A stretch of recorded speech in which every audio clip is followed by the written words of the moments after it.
Vinheta Jatec Abertura. Ícone de boneco correndo, segurando um chapéu de formatura. Setas cruzam a tela de baixo para cima. Uma sequência de imagens aparecem, onde o boneco passa por etapas e chega à formatura. Logo é Jatec. Curso Técnico em Recursos Humanos, Capital Humano. Compreender a área de recursos humanos e seus subsistemas. Olá pessoal, estamos de volta com a disciplina Capital Humano. Ela é branca, cabelo longo e loiro, olhos verdes, veste blusa preta e usa brincos longos, visto da cintura para cima. Como você já me conhece, eu sou a professora Daniela Coelho e hoje começaremos a segunda competência. A segunda competência é definição da área de recursos humanos e seus subsistemas. Essa competência nós vamos entrar um pouco mais agora na área de recursos humanos. Como conteúdo dessa competência, nós teremos recursos organizacionais, estilos de administração de recursos humanos, administração de recursos humanos, processos de recursos humanos e políticas de recursos humanos. É muito recurso humano juntos, vamos tentar acompanhar para a gente não se perder. O primeiro é recursos organizacionais. O que seria isso? Existe uma definição de recurso, eu vou citar também que é Vinato, um recurso muito claro, que é muito importante que a gente entenda. Deixa eu ler para vocês. Os recursos são meios que as organizações possuem para realizar suas tarefas e atingir seus objetivos. Ou seja, recurso é aquilo que eu preciso ter para alcançar um determinado objetivo. E se eu estou falando de recurso organizacional, significa dizer o quê? Que aquele recurso desenvolvido pela organização é fundamental para o alcance dos resultados. E como a nossa disciplina é capital humano, o recurso que nós estamos falando aqui são as pessoas. Vamos entender um pouco mais isso. As pessoas são essenciais para a organização, como falamos na primeira competência. Se as pessoas são fundamentais na organização, significa dizer que as pessoas nesse contexto são consideradas recurso, mas precisamos entender que elas são muito mais importantes do que qualquer outro recurso. Recurso material, recurso financeiro, recurso administrativo e assim por diante. No material de vocês tem toda uma descrição de todos os recursos possíveis dentro de uma organização. É importante que vocês não deixem de dar uma olhada. Bom, a teoria também determina dois tipos de recurso utilizados dentro de uma organização. O primeiro é chamado de ativos organizacionais e o segundo de capacidades. Vamos definir cada um deles. Os ativos organizacionais são os dons que uma organização acumulou como investimento ao longo de todo o tempo desenvolvido por ela. E capacidade são os conjuntos complexos de habilidades e aprendizado no coletivo. Coletivo de quem? Do capital humano. Lembra da primeira competência? Então, capital humano, sendo considerado toda a sua habilidade dentro do contexto organizacional, é chamado de recurso de capacidade. Bom, como segundo tópico, nós começamos a falar sobre os estilos de administração de recursos humanos. Esses estilos nós podemos classificar como gestão. Eu acho que a palavra gestão é mais fácil da gente entender. Toda organização ela tem um tipo de gestão. Toda organização ela se molda, ela se processa de uma forma diferente. Cada organização ela é única nos seus procedimentos. E para a gente caracterizar alguns tipos de estilos de administração de recursos humanos, eu vou citar 3 teorias. São 3 teorias que a nomenclatura são letras. Teoria X, teoria Y e teoria Z. A gente precisa entender cada uma delas. Vamos começar pela teoria X. A teoria X, ela determina que o homem não gosta de trabalho. O homem não gosta de trabalho, mas o homem precisa trabalhar. Então, esse homem ele precisa estar sempre regulado por alguém. Esse homem ele precisa estar dentro de padrões de comportamento. E esse homem ele precisa ser punido, caso ele não execute a atividade como devido. E recompensado, mas recompensado financeiramente. A teoria X diz o quê? Diz que o homem, para trabalhar bem, ele precisa ser recompensado financeiramente. Será, pessoal, que hoje a questão financeira sempre se sobrepõe em relação às recompensas? Ou seja, a melhor recompensa para um colaborador é dinheiro? Eu coloco uma interrogação enorme que eu espero que no decorrer do curso, não só da nossa disciplina, mas no decorrer do curso vocês consigam identificar e encontrar essa resposta. A teoria a teoria Y é o oposto da X. A teoria Y diz não. Esse homem ele pode gostar de trabalhar. Esse funcionário ele pode desenvolver bem, se ele for motivado. Veja uma expressão que cada dia que passa é mais utilizado dentro das organizações: motivação. Então, se eu tenho pessoas que gostam de trabalhar, que precisam trabalhar e que são essencialmente motivados, significa dizer que a minha organização vai encontrar os seus resultados. E os seus resultados nesse momento, a lucratividade. Então ela diz o seguinte: o relacionamento no trabalho, a perspectiva de valorização profissional e pessoal e o desafio de um projeto interessante são pontos motivadores de um colaborador dentro da empresa. Quem não quer ser reconhecido pelo seu gestor? Quem não quer se sentir motivado ao ponto de ser reconhecido e promovido? Quem quer permanecer no lugar onde está? Eu acho que ninguém. Então, nesse momento, eu consigo desenvolver melhor, eu consigo utilizar todas as minhas habilidades para que eu possa realmente alcançar o desempenho esperado nas organizações. Essa foi a teoria Y. Vamos para a teoria Z. A teoria Z ela diz o seguinte, de uma forma muito simples: a produtividade de uma organização, ou seja, os resultados alcançados por ela, depende exclusivamente da administração das pessoas. Ou seja, de que forma eu trato essas pessoas é a forma que eu vou ter a produtividade. Se eu trato da melhor forma, eu vou encontrar melhor produtividade. E aí ele utiliza dois adjetivos que são interessantes demais para a gente poder entender. Ele diz o seguinte, que essa administração de pessoal tem que existir a sutileza e a confiança. Se eu tiver essas duas situações envolvidas nesse trato entre o empregador e o empregado, entre o gestor e o subordinado, entre um líder e um subordinado, eu consigo essencialmente alcançar a produtividade da minha organização. Bom, essas três teorias foram as três teorias que eu gostaria de apresentar para vocês, para que vocês pudessem entender que as empresas hoje, elas possuem gestões diferentes. Eu tenho uma empresa na esquina que precisa realmente sempre estar punindo um funcionário porque acredita que aquele funcionário ele não gosta de trabalhar. Então, ele precisa ser catucado. Eu acho que essa é uma expressão mais comum que a gente pode utilizar.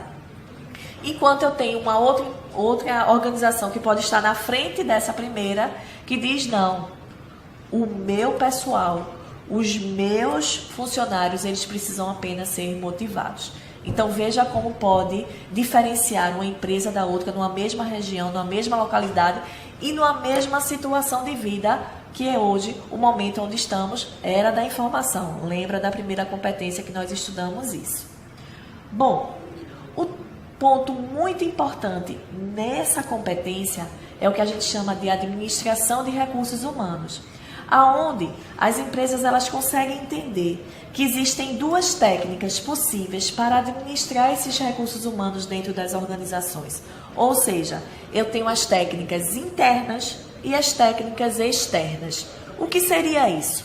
As técnicas externas é tudo que eu posso fazer externamente para eu estar atraindo pessoas, para estar contribuindo com as pessoas dentro da minha organização. E eu podia citar algumas atividades para vocês. Por exemplo, uma pesquisa de mercado de trabalho. Eu vou pesquisar o que está acontecendo fora da minha empresa, até para que eu possa dar um resultado para os meus colaboradores atuais. Processo de recrutamento e seleção, por exemplo. Eu vou buscar externamente um profissional para que esse profissional possa agregar valor à minha organização. Eu vou trazer um novo talento para a minha empresa. E, por exemplo, pesquisa de salários e benefícios. Será o que hoje os meus funcionários estão tendo como benefício é o que o mercado está oferecendo, o que eu posso melhorar? De que forma eu posso incentivar o meu funcionário para a melhoria do seu desempenho e, consequentemente, alcance dos resultados da organização? E o segundo é o recurso interno. O que é que eu posso fazer? Eu posso fazer um treinamento? Posso. Eu posso fazer um treinamento dentro da minha empresa para melhorar o meu capital humano. Eu posso fazer uma avaliação de desempenho, identificar quais são os pontos que precisam melhorar no desempenho atual dos meus funcionários? Posso, contanto que tudo que eu venha a trabalhar internamente seja em prol das pessoas e da organização. Eu não posso trabalhar apenas para as pessoas, como eu também não posso trabalhar apenas para a organização. Lembra da parceria da primeira competência? Os parceiros da organização e os parceiros das pessoas. As organizações precisam das pessoas, como as pessoas precisam das organizações. Bom, e aí chega um momento também que a gente precisa ter duas definições, que seria a concepção de responsabilidade de linha pelos seus subordinados, isso é uma expressão comum na área de recursos humanos, e função de staff. O que seria cada um deles? Na responsabilidade de linha, cada gestor ele é responsável pelo seu subordinado, independente de existir um órgão de recursos humanos que também é responsável, mas ele existe com uma outra formatação, com uma outra responsabilidade. Então, eu como gestora, tendo os meus subordinados, eu sou responsável pelo desenvolvimento deles. Eu sou responsável pelo desempenho deles. E isso cada gestor de cada área não pode esquecer. Às vezes existem empresas que isso não está muito claro e parece que só quem vai cuidar das pessoas é a área de recursos humanos. E na realidade não é. Qualquer gestor de qualquer área vai cuidar dos seus subordinados. E função de staff é assessoria e consultoria. Por exemplo, será que o recursos humanos não presta consultoria a um gestor da área financeira, conduzindo esse gestor para o seu melhor trato com os seus subordinados? Ou seja, o recursos humanos ele dá capacidade para os gestores das outras áreas de evoluir com os seus subordinados. Então, a gente nunca pode esquecer a importância de todos os gestores dentro da uma organização. O gestor da área financeira, ele não é responsável simplesmente por questões financeiras da empresa. Ele é responsável por essas questões e responsável por todos os funcionários que trabalham na área financeira. É muito importante que vocês tenham essa compreensão. Processos de recursos humanos, isso é fundamental. Eu gosto muito de utilizar uma palavra que se chama subsistemas. Subsistemas eu acho mais bonito do que processos, mas significa a mesma coisa. É o seguinte, processos ou subsistemas é tudo que o recursos humanos pode fazer. Todas as atividades que numa organização ela pode fazer. Então, para ficar mais fácil o entendimento, esses processos, esses subsistemas são divididos em 6 blocos. Esses blocos são processo de agregar pessoas, aplicar pessoas, recompensar pessoas, desenvolver pessoas, manter pessoas e monitorar pessoas. Em cada bloco, eu tenho atividades inerentes a ele.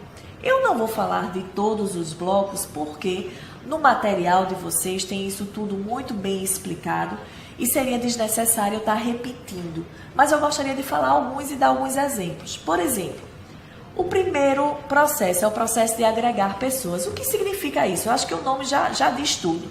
Eu vou agregar pessoas à minha organização. Como é que eu agrego pessoas na minha organização? Recrutamento e seleção. Então, recrutamento e seleção é uma atividade do processo de agregar pessoas. Então, através dessa atividade, eu vou conseguir agregar novas pessoas, novos talentos à minha organização. Outro exemplo de processo, o processo de desenvolver pessoas. Esse eu acho mais fácil. Se eu quero desenvolver pessoas dentro da minha organização, eu vou fazer o quê? Treinamento e desenvolvimento. Então, treinamento e desenvolvimento é uma atividade desse processo de desenvolver pessoas. Isso é muito interessante, gente, saber o que é processo e saber o que é a atividade. Na apostila de vocês, vocês vão entender isso de uma forma muito clara e muito importante. Vocês, como futuros profissionais na área de recursos humanos, precisam conhecer todos os processos dessa área. E, por fim, chegamos às políticas de recursos humanos. O que são as políticas de recursos humanos? Procedimentos. Os procedimentos implantados na área de recursos humanos. Pessoal, como toda empresa ela tem uma ética, ela tem princípios e valores, ela também determina as políticas de atuação na área de recursos humanos. Existem algumas empresas que elas são mais abertas em relação a isso, outras elas são um pouco mais fechadas em relação a esse processo. Então é muito importante quando a gente entra numa organização, a gente entender que política os recursos humanos aplica naquela organização, naquele contexto, naquelas pessoas. Então, as regras estabelecidas para governar funções e assegurar que elas sejam desempenhadas de acordo com os objetivos desejados, podemos chamar de política na área de recursos humanos. Bom, pessoal, terminamos mais uma vez uma nova competência, a competência 2. Espero que vocês tenham entendido. Sempre lembrar que o conteúdo ele não pode findar nessa aula, vocês precisam pegar o material, vocês precisam estudar o material, porque são conceitos novos que vocês estão aprendendo. E vejo vocês na competência 3. Até lá! Som direto. Denis Ramos. Imagens. Camila Silva. William Oliver. Interpretação de Libras. Davidson da Silva. Audiodescrição. Jonara Medeiros Siqueira. Produção de vídeo. Joana Rodrigues. Edição. Lisandra Santos. Danilo Albuquerque. Professor autor. Daniela Coelho. Design educacional. David Souza Nascimento. Renata Marques de Otero. Terezinha Mônica Sinício Beltrão. Coordenação do curso. Carlos Pacheco. Coordenação executiva. George Bento Catunda. Coordenação geral. Paulo Fernando de Vasconcelos Dutra. Videoaula produzida em outubro de 2015,